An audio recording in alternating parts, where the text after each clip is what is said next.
จะซื้อหักน้องอายบ่มีทองใจควันใจอายบ่มีคำจะให้น้องใส่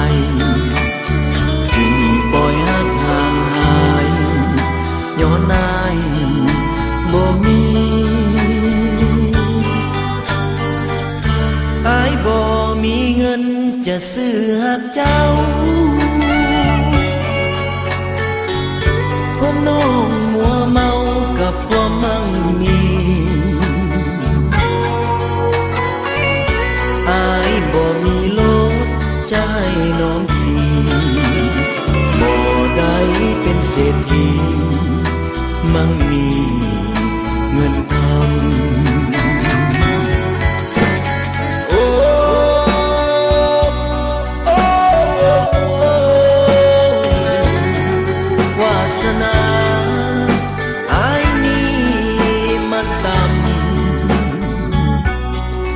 เกิดเป็นคนก็จนเหลือล้ำฮักจึงรักกันซ้ำเติมอยู่ทุกเวลาอายมีแต่ใจจะมอบให้น้องอายเฝ้าไม้ปองฮักน้องเลยมา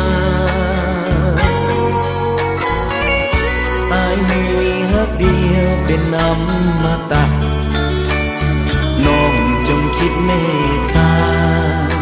เห็นใจคนจน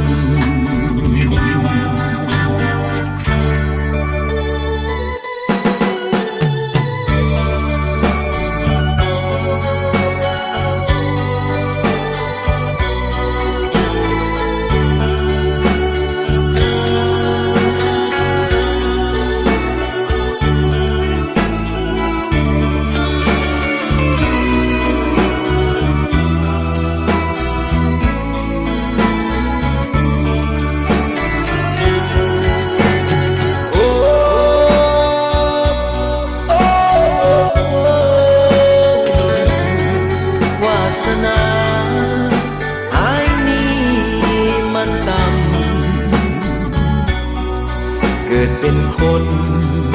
ก็จนเหลือล้ำ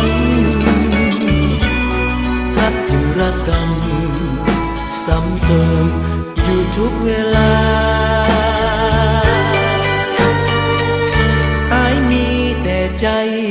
จะมอบให้น้องอายเฝ้าไม้ปองฮักน้องเลยมาอายมีฮักเดียวเป็นอมตะน้องจงคิดเมต